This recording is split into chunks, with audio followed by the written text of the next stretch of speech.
Ang iyang bugas is mild. Kung ako dili na ko ni tambalan. Pero pwede ta mo sa tandaan just in case lang mo baga. Kasi layo magud mo. No? Oo. Basta pila na siya. O sa'yo gatas karon breastfeeding. Mix siya do. Kasi yung Kulangan man sa Similar. Bago ko na nagtutoy ganito.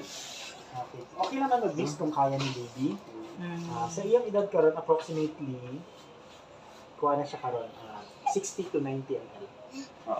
Then pagabot niya 3 to 9, 3 weeks to 4 weeks, 90 to 120 ml. Tapos, ma'am, if mag-mix ka, you change Similac to NAN. Kung hindi man NAN, S26. Okay?